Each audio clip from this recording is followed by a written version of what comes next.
Vous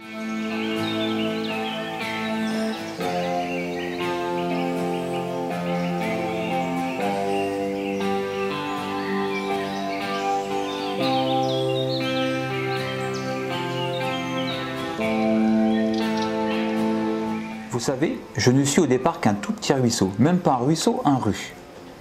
Bien sûr, j'existe depuis fort longtemps, alors que Versailles n'était qu'un petit village au milieu des bois et des marécages.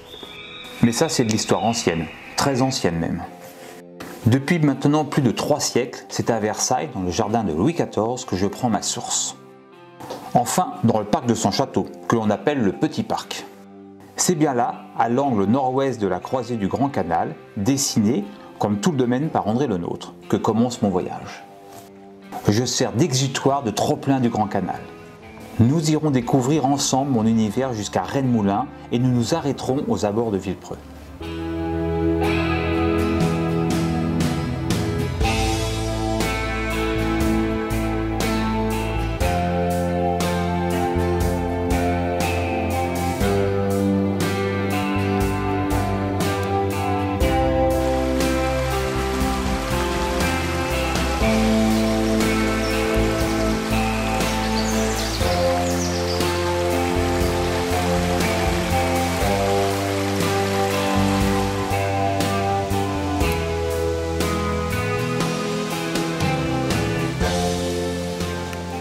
Busé sur quelques mètres pour permettre aux promeneurs de profiter de ces belles allées, je retrouve très vite les sous-bois où je commence mon parcours entre 2 murs. Puis, je me perds dans la nature et là, je retrouve toute ma liberté.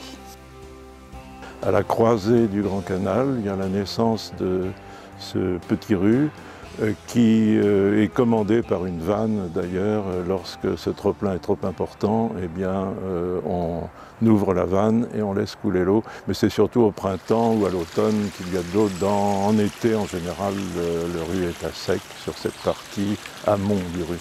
C'est un Versailles insolite que le château vous invite à découvrir. Car depuis très peu de temps, il y a eu un sentier qui a été aménagé le long du ru de Galice sur 1 km 300 à peu près. Et vous avez le long de ce chemin, vous avez quelque chose d'assez étonnant. Vous n'avez plus de jardin à la française, vous n'avez plus de jardin à l'anglaise, mais vous avez des clairières, vous avez des champs, vous avez des roselières, vous avez des sous-bois.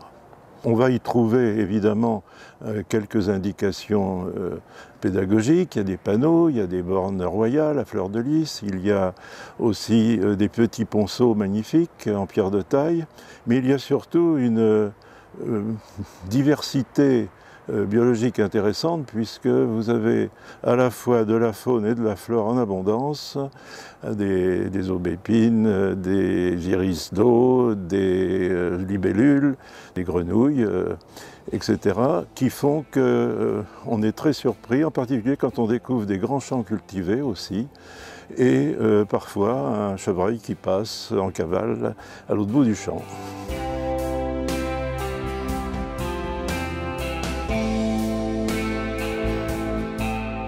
Parfois, si je dois disparaître en souterrain à la croisée des belles allées, qui ont pour nom Choisy, Fontenay ou Saint-Cyr, c'est pour en ressortir aussitôt. J'ai une chance inouïe de commencer mon aventure ici. Ce domaine de Versailles est une telle merveille. Et puis dans les sous-bois, je suis tranquille. Je ne croise pas grand monde, quelques vélos parfois ou quelques joggeurs.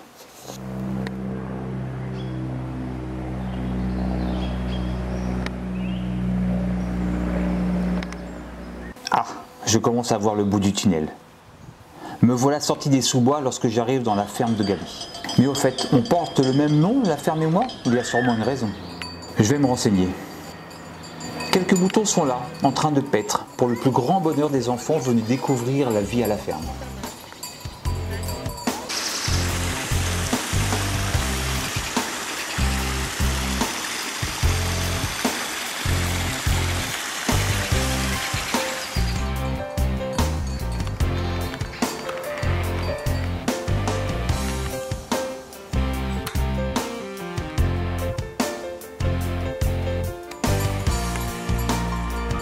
Il y a 10 siècles, les moines de l'abbaye Sainte-Geneviève fondent un prieuré et défrichent les terres attenantes. La ferme de Galie entre dans le domaine royal lorsque Louis XIV en devient acquéreur en 1664.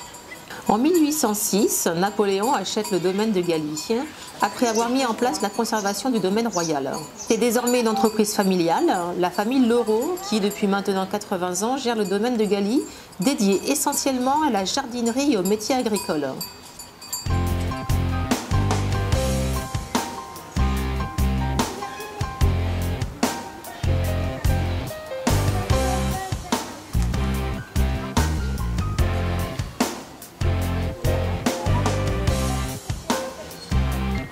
Je traverse l'abreuvoir qui ne sert plus guère aujourd'hui. Puis je quitte la ferme, passe sous la route et le train et je vais enfin découvrir cette magnifique plaine de Versailles.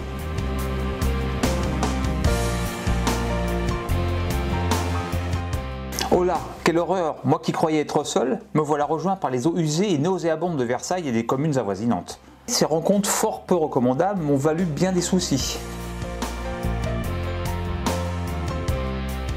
Nous sommes ici sur le site de la station d'épuration Carré de Réunion, qui se situe sur les communes de Bailly et de Saint-Cyr-l'École et qui est situé dans un vallon naturel juste en face du château de Versailles. Alors pendant très longtemps, les riverains et les communes riveraines ont subi les nuisances et les odeurs tout au long de son parcours, avant qu'une décision soit prise de construire enfin une station d'épuration. Et donc cette station d'épuration a été construite il y a un peu plus de 70 ans, en 1950, sur le site où nous nous trouvons aujourd'hui. Une station qui a été aujourd'hui entièrement rénovée depuis 2017 et qui traite aujourd'hui les eaux usées de 340 000 habitants de la plaine de Versailles et de la ville nouvelle. Cette station est située sur un vallon naturel qui s'intègre parfaitement dans le cadre de la plaine de Versailles. Cette station d'épuration Carré de Réunion est gérée par le syndicat Hydrolis. Donc le syndicat Hydrolis est un syndicat qui traite à la fois des questions liées à la collecte, au transport et au traitement des eaux usées. Ce site de Carré de Réunion a donc été confié en délégation de service public à la société Cevesc, qui vient donc dans le cadre de cette délégation, traiter les eaux usées. Nous disposons de la plus grande unité de traitement membranaire d'Europe. Donc cette technologie membranaire est une technologie innovante par ultrafiltration, sans ajout de produits chimiques, et qui permet de garantir une qualité de l'eau supérieure au traitement classique. La station traite et assainit 14 millions de mètres cubes d'eau par an. Il en ressort 10 000 tonnes de boue issues du traitement des eaux usées, et ces boues sont valorisées en compostage. Après épuration, donc l'eau est rejetée dans le milieu naturel, dans le ru de Galie, et l'eau ainsi rejetée respecte les normes environnementales et permet de contribuer au développement de la biodiversité en milieu naturel. Et voilà, je sors grossi mais propre comme un sous-neuf. Pimpant et soigné, je continue mon chemin, je m'en vais traverser successivement Fontenay-le-Fleury, Bailly, Noisy-le-Roi, puis Rennes-Moulin.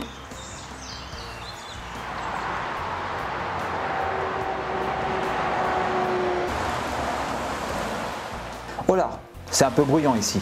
Normal, je croise en souterrain l'autoroute A12. Mais je retrouve très vite ma tranquillité en parcourant au milieu des arbres ce qui était la faisanderie des Moulineaux.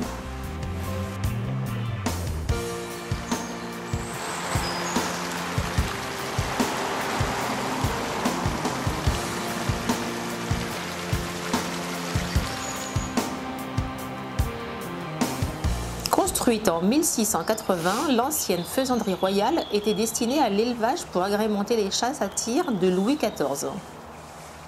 À l'abandon depuis bien longtemps, ce domaine où la nature a repris ses droits fut acheté dans les années 80 par le roi Fahd d'Arabie Saoudite qui en fit démolir les derniers vestiges historiques. C'est désormais l'agglomération de Versailles Grand Parc qui en est propriétaire. Elle s'en est rendue acquéreur en février 2019.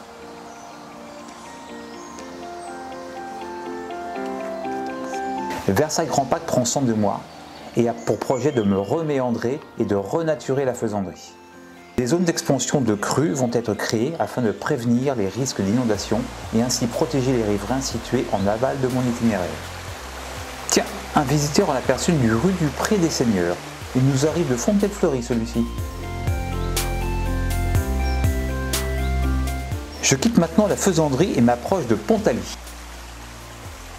Oh là là, il va falloir que je traverse la route de Bailly à Fontaine-Fleury.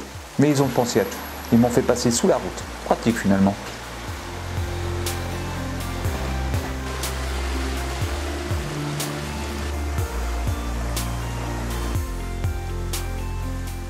Me voilà finalement dans cette belle plaine de Versailles.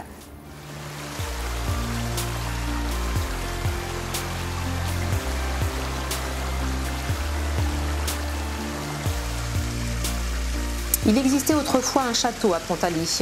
Démoli sous Louis XV en 1732, il ne restera que les fermes et les moulins. Robert Thierry, qui s'est installé à Noisy-le-Roi en 1922, cultive à partir de 1930 les fermes des Moulineaux et de Pontaly. C'est désormais son arrière-petit-fils Alexandre et son épouse Cécile qui sont aux commandes de la ferme de Pontaly. Une diversification des activités s'est imposée avec notamment l'aménagement de gîtes ainsi que la pension de chevaux.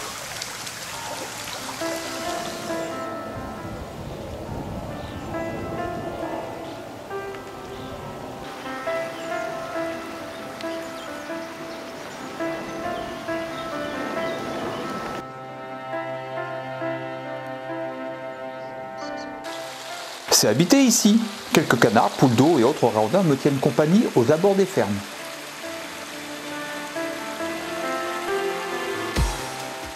La vie à côté de la rivière est assez sympathique parce que ça amène une vie différente, une biodiversité différente, des bruits, des odeurs qui font que nous avons un milieu accueillant, bucolique. Malgré tout, le côté bucolique n'est pas là en permanence parce que quand on a des montées d'eau importantes, on a tout de suite une crainte d'inondation sur l'endroit, sur la zone, qui font qu'on a un petit peu peur, on prend les devants, on sécurise les infrastructures pour ne pas avoir de dommages. C'est pour ça qu'en tant qu'agriculteur, j'ai été assez actif et je suis le sujet pour améliorer cet enjeu qui est l'inondation, l'inondabilité sur le hameau mais ailleurs aussi, sur l'ensemble du Rue de Galy, du bassin versant. Donc c'est une démarche active pour faire en sorte que cet enjeu trouve un résultat concluant dans les années à venir. Mais c'est vrai que tous ces projets sont longs. Ça fait maintenant 20 ans que je suis dans la plaine de Versailles et il y a une forme de lenteur qui, pour moi, est un peu difficile à accepter. Le Rue de Galy accueille et invite beaucoup d'espèces à proximité ou dessus. On peut voir une multitude de canards, de différentes poules. On peut voir, alors j'observe très peu de poissons, mais a priori il y en a. Et évidemment on a aussi les ragondins, qui sont importants pour un mélange de diversité animale, mais on a une proportion peut-être un peu trop importante de ragondins. Et donc on a connu malheureusement des boires avec lui sur la ferme parce qu'on a eu une chèvre qui s'est fait attaquer par le ragondin et qu'on a dû malheureusement, qu'on a perdu malheureusement à cause de cette attaque. Voilà, c'est anecdotique, mais c'est pour ça qu'il faut réussir à gérer les espèces pour qu'il y ait un équilibre durable au sein de cette rivière.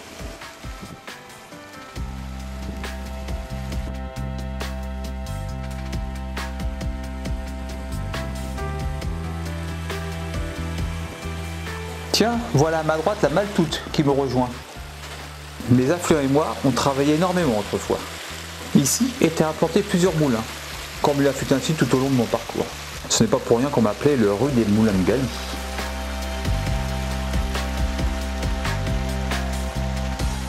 Plusieurs moulins furent construits à différentes époques le long du Rue de Galy et de ses affluents. Le premier sur le parcours fut le moulin bâti pour la ferme de Galy. Le suivant porte bien son nom puisqu'il s'agit du moulin neuf bâti au XIXe siècle. Ensuite, on trouve à l'angle de la route qui mène de Bailly à Fontenay et du chemin qui mène à la ferme des Moulineaux, on trouve le moulin de Pontaly. Juste après, au pied de la fontaine de l'Orme, le moulin qui porte le même nom. Un peu plus loin, le moulin de Gizy, en amont du barrage de Rennes-Moulin. Et puis, à Rennes-Moulin même, on a identifié la présence successive de 3 différents moulins. Ici se situait le moulin de l'Orme, un moulin alimenté à l'origine par les eaux conjuguées de la fontaine et d'un bief conduisant les eaux de la Maltoute à flanc de coteau. Plus tard, au XVIIIe siècle, un meunier voulut entreprendre des travaux pour augmenter le débit de l'une des sources, mais le résultat fut l'inverse. Il fallut alors modifier de façon considérable l'ensemble pour pouvoir mettre à profit les eaux du ru de Galy. Au XIXe siècle, de nombreux conflits surgirent entre les meuniers qui, voulant profiter de la plus haute hauteur de chute possible, contrariaient mutuellement le fonctionnement des moulins voisins. Je continue mon voyage dans ce qui était en partie le grand parc de Louis XIV. Plusieurs petits rues ou affluents de la Maltoute nous arrivent de Bailly et alimentaient autrefois, un peu plus haut, le lavoir de la fontaine de l'Orme. Il y avait ce grand parc où le roi avait étendu son domaine pour en faire son territoire de chasse aux grandes dames des paysans qui voyaient leur culture saccagée. Ce grand parc, dont il ne reste que quelques portes et pans de murs, englobait une douzaine de villages dont Noisy, Bailly et Rennes-Moulin. Et oui, Noisy et pas Noisy-le-Roi. C'est bien après la mort du roi Soleil, vers 1751, que Noisy prit le nom de Noisy-le-Roi. C'est d'ailleurs à ma droite, jusqu'au barrage, la seule fois où je côtoie Noisy-le-Roi. À ma gauche, c'est Fontenay-le-Fleury.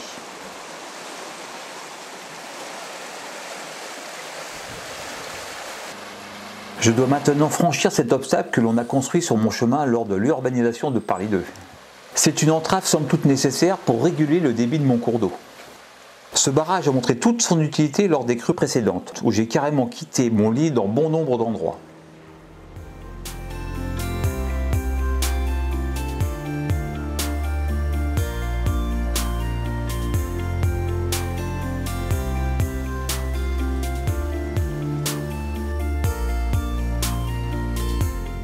Les saules sont nombreux ici. J'ai cru un instant qu'ils étaient venus protéger mes berges. Mais en fait, ils se plaisent si bien ici, c'est donnant-donnant. Ils adorent les zones fraîches et humides. À ma droite se trouve la fontaine de la Justice alimentée par des différents petits ruisseaux, dont l'un arrive de la butte de Paris. Cette fontaine alimente le ru du même nom.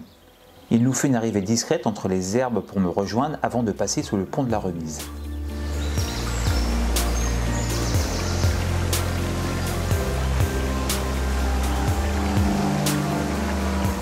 Pourquoi le ru de la Justice, me direz-vous? Eh bien, il existait autrefois un château à Rennes-Moulin où le seigneur tout-puissant y possédait les droits de haute justice. Nul chemin ne franchit ce magnifique pont de pierre de taille. Celui-ci a pour nom pont de la Remise ou aussi pont de la Justice. Il est vraisemblable qu'il faisait partie des 6 ponts construits sur le ru en 1685. Il n'est plus utilisé depuis des lustres et devait servir autrefois pour permettre le déplacement des équipages lorsque Louis XIV chassait dans le Grand Parc.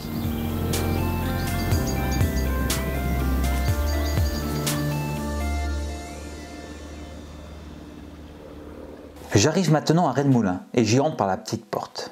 Par ce joli pont de pierre, datant aussi de Louis XIV et qui n'a rien à envier au précédent. Puis je traverse quelques propriétés privées à l'ombre de grands arbres avant de retrouver le domaine public.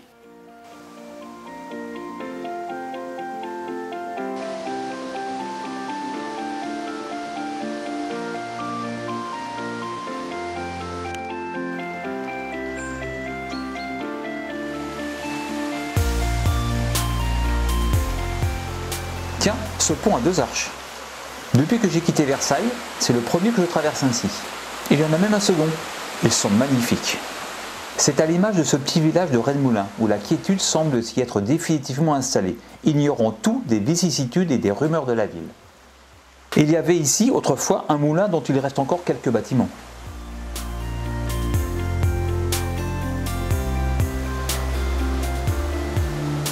Vous avez vu comme l'orage d'hier soir m'a été profitable? Au cours du trajet, mon débit a sérieusement augmenté. Il est en moyenne de presque 1 mètre cube à la seconde.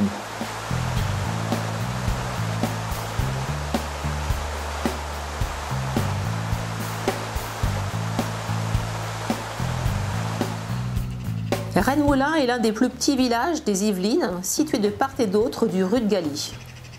Niché au cœur de la plaine de Versailles, la perspective de la Chambre du Roi a évité l'expansion de Rennes-Moulin.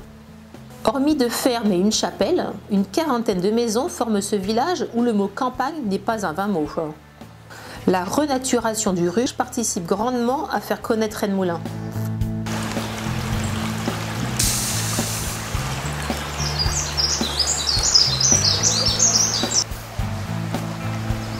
Mon tracé a au cours du temps été remanié, modifié.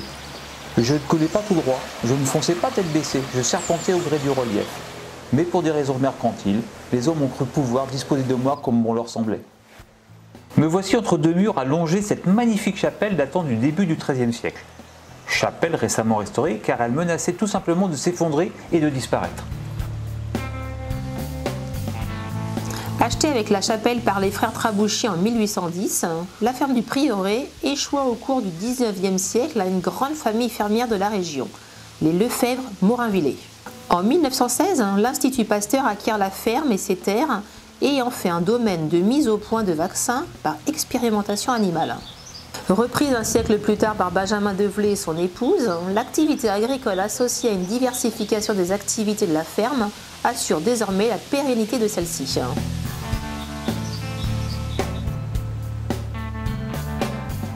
Il y a peu, là aussi, je filais tout droit, bien à l'ombre des peupliers. Au cours des années, j'ai été déplacé, transformé et redessiné. Des changements qui n'ont fait qu'accélérer mon débit, avec des conséquences néfastes en cas de forte pluie. L'on avait voulu me remettre dans le droit chemin. Heureusement, d'aucuns ont cru bon de me reméandrer afin de prévenir les inondations dont je suis parfois la cause. En aval de Rennes-Moulin a été installé ce que l'on appelle la renaturation du rue de Galie, qui consiste simplement à recréer des méandres, comme c'était le cas à l'origine. Aujourd'hui, le rue de Galie est un canal. Ceci vient uniquement de la main de l'homme. Il a fallu refaire des méandres pour recréer une situation naturelle, permettant au rue de Galie de descendre beaucoup plus lentement et de déborder naturellement en cas de crue, de façon à éviter une arrivée trop violente, trop brutale sur les villes et notamment sur la ville de Villepreux. Quand Hydro-Is m'a présenté le projet de reméandrage du rue de Galie, j'ai été globalement très favorable au projet dès le départ et je les ai accompagnés. J'avais un réel avantage à favoriser la biodiversité autour de mes parcelles étant globalement tout autour du rue de Galie. C'était pour moi la bonne opportunité de développer la biodiversité, cette biodiversité me permettant de lutter contre les ravageurs des champs, donc globalement des petits insectes, des petits pucerons qui viennent s'attaquer à nos champs, à nos cultures. Toute initiative est bonne à prendre, donc le reméandrage, les plantations de haies, tout ce genre d'initiatives. Maintenant, il faut un peu plus de temps pour se rendre compte si réellement le reméandrage me permet de lutter contre ces ravageurs, par exemple. D'un point de vue, en tout cas, biodiversité, c'est super, plein de nouvelles espèces sont réapparues, des espèces qu'on voyait plus trop dans le coin, le bilan est très bon. La problématique du reméandrage, c'est que j'ai globalement perdu 2 hectares de culture et j'ai perdu des cultures, j'ai des rendements qui sont inexistants ou alors très faibles sur des cultures qui sont très souvent les pieds dans l'eau. Un autre aspect un peu compliqué à gérer, effectivement, c'est le développement du tourisme, de l'agrotourisme autour des champs et autour des fermes. C'est sûr qu'aujourd'hui, maintenant, il y a énormément de monde qui viennent se promener le long du rue de Galie, au départ de l'Allée Royale jusqu'à Villepreux. Et ça crée de nouvelles problématiques qu'on ne connaissait pas forcément avant, qui sont les gens qui se promènent dans les champs, les gens qui cueillent des cultures, les gens qui promènent leurs chiens sans laisse un peu partout dans les champs. Il ne faut pas oublier que ces champs restent pour nous un outil de travail qui nous permet de nourrir la population et Et les champs sont pas publics, n'ont pas vocation à accueillir les promeneurs. Donc on crée des chemins qui sont super le long du rue et il faut absolument que les promeneurs restent sur le chemin et leurs animaux en laissent sur le chemin. Ce premier exemple de renaturation sera dupliqué en amont dans la zone de la faisanderie à Bailly. Nous aurons donc également un reméandrage qui permettra également d'avoir une zone d'expansion des crues pour que l'eau arrive moins vite sur le barrage de Rennes-Moulin. Grâce à ces zones d'expansion de crues, nous allons restaurer la faune et la flore dans cette rivière comme elle était à l'origine, avec un effet un peu marécageux au moment des débordements. Et nous avons déjà constaté, avec cette première renaturation entre Rennes-Moulin et Villepreux, la réapparition de 5 espèces de poissons, de hérons, de canards, de grenouilles, et toutes sortes d'animaux qui doivent légitimement retrouver le droit de vivre dans cette zone. Donc nous sauvons en même temps les hommes, sécurité au niveau de la vitesse du flux, et en même temps nous recréons une rivière naturelle avec toute sa faune et toute sa flore.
Après quelques méandres finalement bien agréables à traverser, j'arrive à la ferme de la Faisanderie. Celle-ci, située sur la commune de Villepreux, fut construite en 1681 pour abriter une réserve à gibier. Transformée en ferme en 1736, elle a fait l'objet d'une magnifique restauration. À ma droite, je reçois un rue sans nom, arrivant en souterrain, semble-t-il de Chaponval et cheminant certainement depuis l'ancien lavoir de Noisy-le-Roi. À ma gauche, c'est l'Oisemont, venu de Fontaine-Fleury qui se déverse dans mon lit. C'est lui qui, à cet endroit, délimite les communes de Rennes-Moulin et Villepreux.